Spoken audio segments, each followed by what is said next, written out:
علامہ اقبال نے جو ابلیس کی مجلس شورا ایک کتاب جو نظم اپنی لکھی، اس میں ابلیس کا آخری حربہ بتایا تھا کہ ابلیس یہ بتاتا ہے کہ اگر مسلمان ملت کو تم نے تباہ و برباد کرنا ہے تو تمہیں کیا کرنا ہے۔ ہر قسم کہ تم اس کو بھوکا مار دو، اس پہ جنگ مسلط کر دو، تم اس کی اکانومی تباہ کر دو، لیکن یہ فاقہ کش کہ جو موت سے ڈرتا نہیں لیکن روح محمد اس کے بدن سے نکال دو۔ جو ہماری مسلمان ملت کا سینسٹیوٹی ٹیسٹ ہے یہ دیکھنے کے لیے کہ اس میں کتنی غیرت، کتنی زندگی باقی رہ گئی، وہ عشق رسول، ادب رسول، حب رسول صلی اللہ علیہ وسلم۔ اور سلطان عبد الحمید 19ویں صدی میں جب خلافت عثمانیہ بالکل زوال پذیر تھی اور اس کو سکھ مین آف یورپ کہا جاتا تھا، اس وقت بھی انہوں نے مسلمانوں کی غیرت کا امتحان لینے کے لیے لندن اور پیرس میں انہوں نے اس قسم کے ڈرامے کرائے جس میں حضور صلی اللہ علیہ وسلم کی شان میں گستاخی ہونے کا اندیشہ تھا۔ یہ خبر سلطان عبد الحمید تک پہنچتی۔ سلطان عبد الحمید برٹش اور فرینچ امبیسڈرز کو بلاتے ہیں، اپنے محل میں باہر سارا دن انتظار کرواتے ہیں،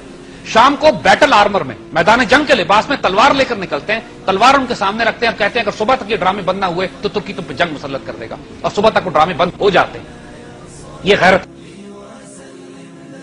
ناظرین، مدت سے یہود و نصارہ جانتے ہیں کہ مسلمانوں کے عشق کے پیمانے صرف اپنے نبی صلی اللہ علیہ وآلہ وسلم کی محبت سے نہیں بھرے، بلکہ گستاخ سے نفرت جانثاری کی ابتدائی منزل ہے، اور شاید گاہے بگاہے بےہودہ، گھٹیا، رقیق اور غلیظ حملے کر کے یہ اسی غیرت ایمانی کو جانچتے رہتے ہیں، کیونکہ ان کے ہاں تو اللہ اور اس کے رسول یا اس کے رسولوں کی توہین محض ایک کاروبار اور آزادی اظہار ہے، اور یہ اسی آزادی اظہار کے نام پر نفرت کے زہر میں بجھے ہوئے خنجر سے تہذیب، احترام اور شائستگی کو ہر روز بے دردی سے قتل کرتے ہیں۔ ان کے ہاں تو اللہ، رسول اور مقدس کتاب کی توہین کے بعد جاں خلاصی کے لیے باقاعدہ نرخ مقرر ہے۔ مسیح اللہ کو برا کہنے والا امریکہ میں ہے تو جنرل لا کے چیپٹر 36 کے سیکشن 272 کے مطابق اسے صرف $300 دینے ہیں اور چھوٹ جانا ہے، یعنی یسوع مسیح کی توہین یہ برداشت کر لیتے ہیں مگر $300 کے لیے بے شرمی کی انتہا ہے۔ اور اگر شاتم رسول یا نظریہ تثلیث، ٹرینٹی کا مذاق اڑانے والا برطانیہ میں ہے تو وہاں کے بلیسفیمی لا کے مطابق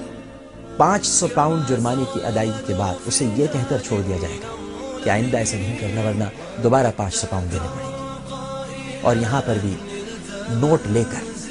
توہین آمیز نوٹ قبول کر لیا جاتا ہے۔ اسی طرح فن لینڈ کے پینل کوڈ کے سیکشن 17 چیپٹر 10، جرمنی کے پینل کوڈ کے آرٹیکل 166، آئرلینڈ کے آئرش کانسٹیٹیوشن، نیدرلینڈ کے پینل کوڈ کے آرٹیکل 147، نیوزی لینڈ کے کرائم ایکٹ سیکشن 1961، ناروے کے نارویجین سیکشن 123 پینل کوڈ 123، اور اسپین کے پینل کوڈ 142، سوئٹزرلینڈ کے پینل کوڈ 525، چیپٹر نمبر 261، ان سب جگہ پر لکھا ہوا ہے کہ گالی دو، پیسہ دو۔ یہ قانون آج بھی یہودا کی ایما پر یسوع مسیح کو سولی پر چڑھانے کا حکم دینے والے بادشاہ پیلاطوس کی اس ننگی روایت کو تسکین پہنچا رہا ہے، کیونکہ اس نے میرے مسیحی بھائیوں کے عقیدے کے مطابق، کیونکہ ہمارا یہ عقیدہ نہیں، یسوع مسیح کو قتل کرنے کے بعد بی بی مریم علیہ السلام کو خوب بہا ادا کرنے کی پیشکش کی تھی، اور نبی پیدا کرنے والی پاک ماں نے اسے دھتکار دیا تھا، مگر یہ تو پیسے لے لیتے، اور پال، پیٹر، جاشوا، لیوکس، متی، جیمز اور بارنباس کے سینوں پر چھریاں چلاتے ہیں۔ دوسری جانب ہم فخر کرتے ہیں کہ حضور پر نور، شافع یوم النشور، فخر دو جہاں اور نبی آخر الزمان حضرت محمد مصطفیٰ صلی اللہ علیہ وآلہ وسلم کی ذات بابرکات ہماری نگاہوں کا مرکز ہے، اور ہمارے ہاں توہین رسالت کرنے والا بالخصوص بدبخت مسلمان پیسے دے کر نہیں جان چھڑا سکتا، بلکہ جان دے کر ہی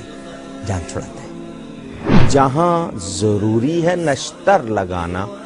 وہاں نرمی سے کام لیا جائے گا تو زخم درست نہیں ہوگا اور وہ بیماری پھیلتی جائے گی۔ اگر ایسے شخص کو جو کسی طرح بھی گستاخی اور بے ادبی کا مرتکب ہوتا ہے سزا نہ دی جائے تو پھر اس چیز کا دروازہ بند نہیں ہو سکتا، اور سزا ہمیشہ جرم کے مطابق ہوتی ہے۔ یہ جرم سنگین ہے، جتنا سنگین ہے اتنی ہی سزا سخت ہونی چاہیے۔ نے گستاخ رسول کی سزا رکھی۔ قرآن پاک کی سورہ توبہ کی آیت نمبر 60 سے لے کر آیت نمبر 69 تک،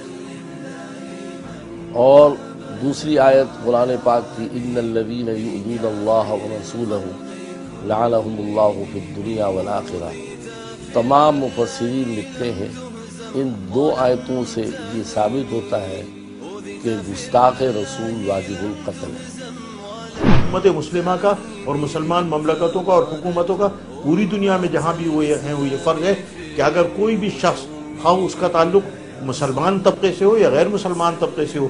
اگر وہ اہانت رسول کرتا ہے اور جناب رسول اللہ صلی اللہ علیہ وسلم کی توہین رسالت کا اور توہین کا مرتکب ہوتا ہے تو اس کو فی الفور سزا دی جائے گی، اور قانون کے مطابق اس کو موت کی سزا دی جائے گی، اس سے کم کوئی سزا نہیں ہے۔ یہ جذبہ صادق نہ صرف ایمان کی اساس ہے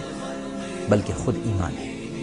کیونکہ جہاں حضور صلی اللہ علیہ وآلہ وسلم سے عشق و محبت ایمان کا تقاضا ہے، وہیں گستاخ کے ساتھ نفرت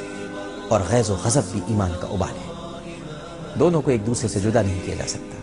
بلکہ حقیقت تو یہ ہے کہ ہم زندہ ہی اس ناموس کی برکت سے ہیں۔ شخص نے شہنشاہ عالمین صلی اللہ علیہ وآلہ وسلم کے عہد مبارک میں توہین کی اور آپ نے اسے معاف فرما دیا تو یہ حسن خلق اور وصف رحمت للعالمین تھا، لیکن امت میں سے کسی کو یہ اختیار حاصل نہیں۔ حضور اپنا حق تو معاف فرما سکتے ہیں، لیکن اگر امتی کسی بد زبان کو نظر انداز کرتے تو یہ حسن خلق کی بے حمیتی اور بے غیرتی ہوگی۔ نبی نے ہر اس شخص کو معاف کیا ہے جس نے ان کی ذات پر رقیق حملے کیے، معاذ اللہ کیچڑ اچھالی، معاذ اللہ آپ پر پتھر برسائے، لیکن جب جب رسالت پر حملہ ہوا، جب جب نبی کریم صلی اللہ علیہ وآلہ وسلم کی نبوت پر ڈاکہ ڈالا گیا، سرکار نے اسے معاف نہیں کیا۔ آج عموماً یہ کہا جاتا کہ صاحب حضور علیہ الصلوۃ والسلام تو اپنے دشمنوں کو معاف کر دیا کرتے تھے، درگزر سے کام لیا کرتے تھے۔ یہ سمجھنے کی بات، اگر حضور علیہ الصلوۃ والسلام کی شان میں کسی نے کوئی ایسی بات کہی جو توہین رسالت مبنی، اگر حضور اسے معاف فرما دیں، یہ حضور علیہ السلام کا۔ لیکن مجھے بتائیے کہ توہین تو کرے وہ حضور علیہ السلام، ہم یا ہمارے بادشاہ یا ہمارے رہنما، ہمارے لیڈر یا وزیر اعظم یا صدر اس کو کیسے معاف کر سکتے ہیں؟ اس لیے اس نے تو حضور علیہ السلام کی شان میں گستاخی کی۔ ہم حضور علیہ السلام کی طرف سے معاف کرنے والے کون ہوتے؟ رسول اللہ صلی اللہ علیہ وسلم نے یہ سزا خود تجویز فرمائی ہے، اور اس سے نیچے کوئی سزا نہیں، اس لیے کہ اگر یہ جرم مسلمان کرتا ہے تو وہ اس اعتبار سے دنیا میں رہنے کا حق نہیں رکھتا، اس لیے کہ جب وہ توہین رسالت کا مرتکب ہوتا ہے تو گویا وہ ارتداد دین کا شکار ہوتا ہے، وہ مرتد ہو جاتا ہے، اور مرتد کی سزا ویسے بھی قرآن مجید نے موت ہی رکھی ہے، اس کو صفحہ ہستی پر رہنے کا کوئی حق نہیں دیا۔ موت کی سزا میں سمجھتا ہوں کہ بہت چھوٹا سا لفظ ہے، کیونکہ سب سے بڑی چیز جو ہے وہ موت ہے، جان ہے انسان کی۔ ظاہر ہم یہی کہہ سکتے ہیں کہ بڑی سے بڑی سزا، سخت سے سخت سزا کیا ہونا چاہیے۔